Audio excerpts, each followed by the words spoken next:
Hi everyone, my name is Zambrano and today I will be sharing some performance tips with all of you 9th graders auditioning for the NBDA honor bands. Before we get into it, I want to let you know that this Etude has been divided into two videos. The first part is covered by Dr. Emily Butterfield from OCU, and she's covering all the details about the Lento in 6th, and I will be focusing on the second part, which starts at rehearsal 30 and is labeled as Allegro. But first, I am going to play the entire Etude from beginning to end, so you get the chance to hear how it all fits together. And after that, I will break down and share some tips that will help you to prepare for your audition.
As I mentioned, the first part, the Lento in 6, which is in F minor, is covered in a separate video, which you can find in this playlist.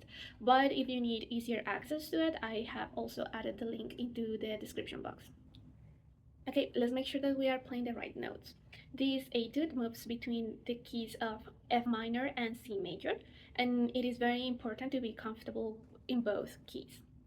To me, a great way to get your fingers and your ears ready is to warm up with the scales that this etude use. As I mentioned, F minor for the first part and C major for the second part.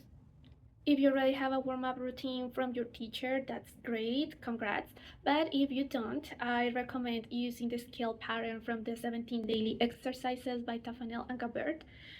To me, this is just a simple way to work through the 2 octaves if you have to, and you can practice it with different articulations, and you can always choose a comfortable tempo that allows you to walk through every single note in the scale. If you don't have the book, you can just Google it. It is under public domain, and I have also added the link in the description down below. Okay, now we have identified our keys, let's talk about the accidentals.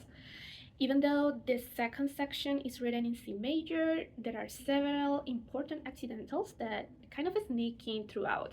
So we have some F sharps, we have some G sharps, and we have a D sharp in measure 41. These accidentals hint brief modulations into other keys like G major or A minor, so keep your eyes open for those. A trick I like to use is to highlight with color in my part all these accidentals because this is a great visual reminder to not miss them and you are more alert. So in this second part of the etude, the tempo marking that we have is Allegro, which means fast and lively. We don't have a number, but I think a good goal tempo for this segment would be something between 110 or 115 beats per minute. I think that this tempo will give you a strong contrast with the slower part of the first section, and it helps to bring out the cheerful and energetic character of this part. That said, be sure to start practicing these slowly and then gradually increase the tempo as you get more comfortable with it.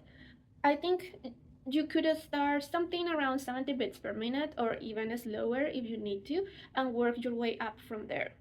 Beginning at a slower tempo is very important. It's kind of the main key of these tricky passages because it helps you to hear the melody with more detail, and it's more clear, and you have the time to process all the information, and also it helps you to play with great accuracy from the beginning. Please practice always with your metronome, even if you are under tempo. Rhythmic precision is super important, and there are no exceptions. If you don't have a physical metronome like my vintage one right here, or the ones that look like this one over here, don't worry, there are a lot of free apps that you can use in your phone. I personally like this one, Sound Color Set Tuner and Metronome. It's free, it's very user friendly, and if you are interested in check it out, I have linked it in the description below. As you notice, the main articulation pattern in this second section is the repeated groups of 16 notes with 2 notes slurred and 2 notes articulated. I think that to get comfortable with this articulation in particular, is to include it in your warm-ups. So you can practice the skills with this sequence to 2 slurred, 2 articulated, and it will help you to feel more confident when you get to the Etude. For instance, we can do C major. And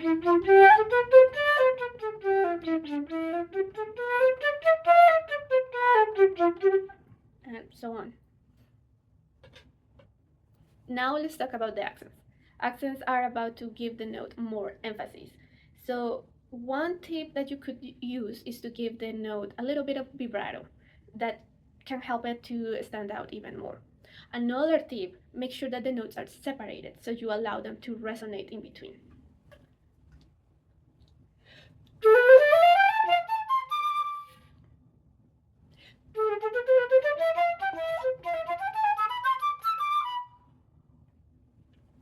In the faster passages, for example, measures 37 and 38, before doing the whole set of 16 notes, you could start practicing 2 by 2, just focusing on the accented notes, also the ones that are slurred. So you can try and test the amount of vibrato and the emphasis that you are going to give the note under tempo.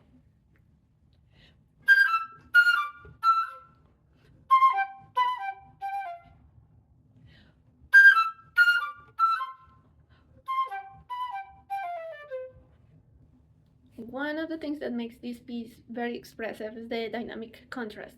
So to bring those dynamics to life, practice slowly first, because this will help you to control your volume, and then as you get more comfortable, you can speed up to full tempo. I have some tips for you. So for the fortes, use a tall embouchure. So imagine that the inside of your mouth is very big and tall. So for that, our teeth, we want them to be separated. This will help you to move more air. But you also need to be a little careful because when we play loud, often we get sharp, and we don't want to do that. So if that happens, make sure that you redirect your air slightly slower than what you would usually blow. For the pianos is the opposite. We tend to go flat, and sometimes our embouchure can get tight. So to fix that, speed up your air, keep your core engaged, keep your head up, because that also helps with the angle of our air stream. Make the aperture, that little hole in our embouchure, a little smaller, and as I say, aim for your air slightly higher. So for that, we want to make sure that our face is up, and try to stay relaxed. For the crescendos and the diminuendos, a little trick that I like is to picture a staircase going up or going down. For example, in measures 41 and 42, there is a 2 measure crescendo, so I imagine each note getting just a little louder as you would be climbing this staircase.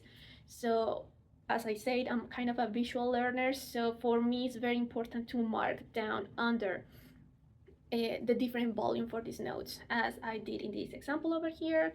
And that's just as a reminder, because sometimes I just see the diminuendo and like the beginning, the diminuendo and the end, the crescendo, and I kind of forget what's going on in the middle. So I need to make sure that I am increasing or decreasing the volume. Let's talk about breathing, because sometimes it can be really tricky to find the right spots to breathe without breaking up the musical line. So I take some freedom here and I mark some good spots that will help you with breathing. I did it for the Allegro section because I know breathing was covered in the other part of the video. I have marked a few good places to breathe. Please go ahead and write them into your music. These are just as important as any dynamic or articulation marks, and it will help you to visualize clear spots for you to breathe. Clear breathing spots will always help you to stay comfortable and keep the phrasing smooth and musical. Okay, guys, that's it for today. I hope these tips help you to feel more confident as you prepare for your NBDA audition. Keep practicing, stay positive, and most importantly, have fun when you are practicing this music. Be sure to subscribe to this channel and follow us on Facebook to stay connected with everything that is happening in the Oklahoma flute community. Good luck, and I'll see you next time. Bye.